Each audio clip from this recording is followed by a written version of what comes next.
जय गुरु जी।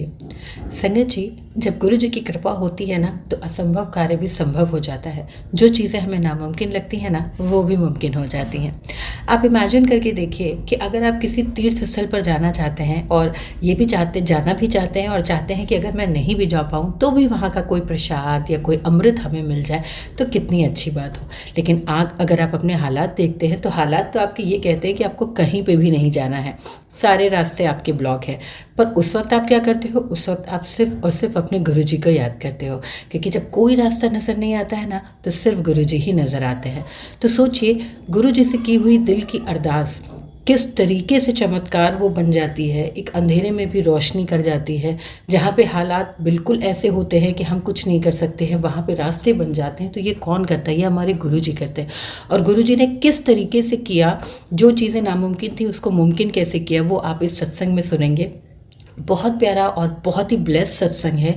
एक हमारी संगत जी हैं जो बहुत प्यारी हैं, जो टाइम टू टाइम अपना शुक्राना सत्संग हमेशा शेयर करती हैं और मैं आप लोग के सामने उसको शेयर करती हूँ। तो आप उनका जब सत्संग सुनेंगे ना तो जानेंगे कि किस तरीके से सिर्फ दिल से कही हुई बात गुरु जी ने सुन ली।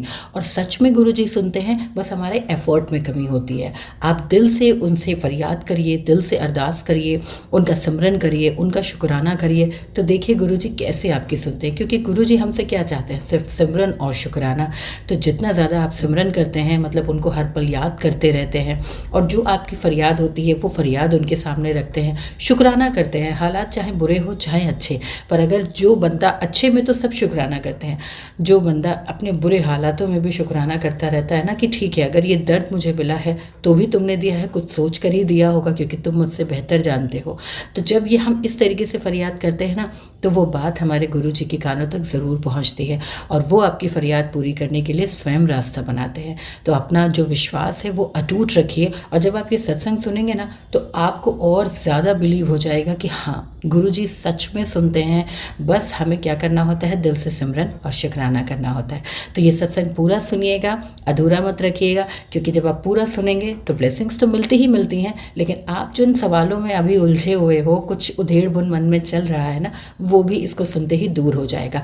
कोई ना कोई आपको क्लू मिल जाएगा, कुछ सवालों के जवाब, या कहीं पे आप फंसे हुए हो जिसका आंसर नहीं मिल पा रहा है, तो वो क्लू आपको इस सत्संग के थ्रू मिल जाते हैं। तो इसीलिए मैं हमेशा कहती हूँ कि सत्संग को पूरा सुना करिए। और अगर आपके भी कोई अपने अनुभव हो गुरु जी से जुड़े हुए या कुछ एक्सपीरियंस या कोई सत्संग आप शेयर करना चाहते हो तो मेरे डिस्क्रिप्शन में मेरा नंबर है, ईमेल है, आप जैसे चाहें वैसे कर सकते हैं। आपका सत्संग मैं सबके साथ ज़रूर साझा करूँगी।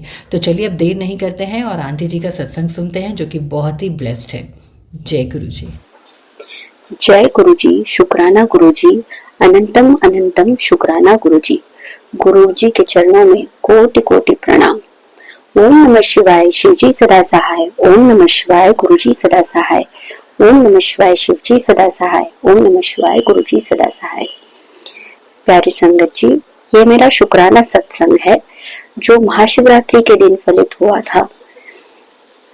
मुझे जब से महाकुंभ मेला शुरू हुआ था तब से बड़ी इच्छा थी वहां जाने की, और रोज रोज जैसे जैसे मैं न्यूज देख रही थी वैसे वैसे मुझे और ज्यादा लग रहा था कि मैं भी महाकुंभ मेले में जाऊं, वहां के पवित्र तीर्थ पे स्नान करूं और वो अनुभव पा सकूं और मजा ही आ जाए। अगर किसी जो विशेष मुहूर्त होते हैं स्नान के, उस विशेष मुहूर्त पे अगर कर पाऊं तो और भी बढ़िया होगा।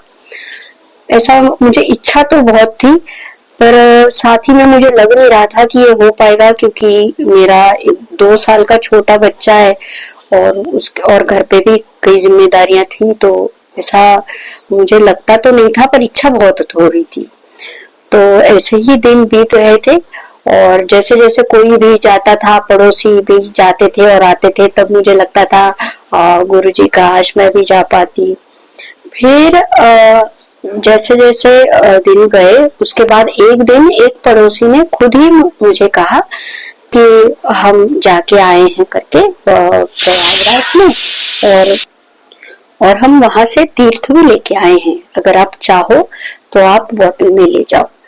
तो ये सुनकर तो मुझे बहुत ही खुशी हुई कि चलो कहीं ना कहीं से मुझे गुरुजी की कृपा से प्रयागराज का तीर्थ घर बैठे बैठे मिल तो गया। अब मैं स्नान के अपने जल में डाल तो पाऊंगी और वही पुण्य मुझे भी कुछ तो मिल ही जाएगा। तो मुझे बहुत ही खुशी हुई। मैंने गुरुजी को कहा, वाह गुरुजी कि आखिर आखिर में सही, मुझे कहीं से तो आपने मुझे दिलवा ही दिया आखिर करके। फिर वो तीर्थ मैंने बॉटल में लेके हमारे घर में रख दिया और ऐसा हुआ कि अगले दिन या अगले 2-4 दिन, क्या मतलब मैं भूल ही गई कि ये तीर्थ हमारे घर में रखा हुआ है और हमें सबको स्नान करना है इससे। और मुझे याद आई भी कब, महाशिवरात्रि के दिन याद आई जब मैं न्यूज देख रही थी कि विशेष मुहूर्त है आज का और कितने लाखों श्रद्धालु स्नान कर रहे थे। उस वक्त मुझे याद आई कि वाह, मेरे पास तो रखा हुआ है और आज शिवरात्रि है और आज विशेष मुहूर्त भी है।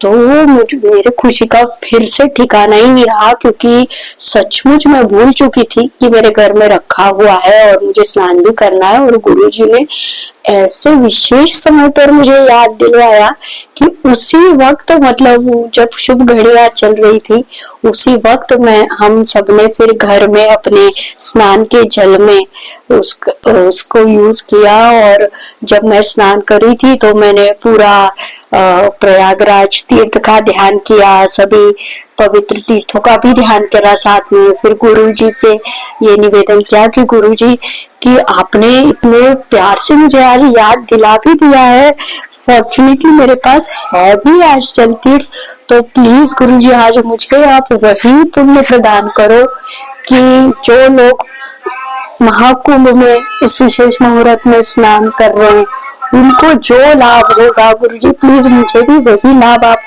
दिलवा दो, वही एहसास दिलवा दो। ऐसा करके, ऐसा ध्यान करते हुए और गुरुजी का भी मंत्र बोलते हुए और पूरी फीलिंग के साथ मैंने उस दिन स्नान करा। और यकीन मानिए संगत जी, मुझे बिल्कुल ऐसी फीलिंग आई जैसे मैं वाकई प्रयागराज में खड़ी हूँ। वास्तविकता में मुझे ऐसे लगा कि मैं पवित्र स्नान, पवित्र मुहूर्त में कर रही हूँ और बहुत ही सुंदर एहसास आया मुझे। तो बहुत दिनों से मुझे शुक्राना करना था और मुझे मौका ही नहीं मिल रहा था। और मैं गुरुजी से बहुत ही अपने हृदय से माफी चाहूंगी कि इतने लेट मैंने ये शेयर करा है, पर फिर भी ये सौभाग्य जो मुझे दिया गुरुजी ने, ये अनन्य था। मतलब मुझे मिलना और मुझे याद भी शुभ मुहूर्त में आना, ये बहुत ही सुंदर था।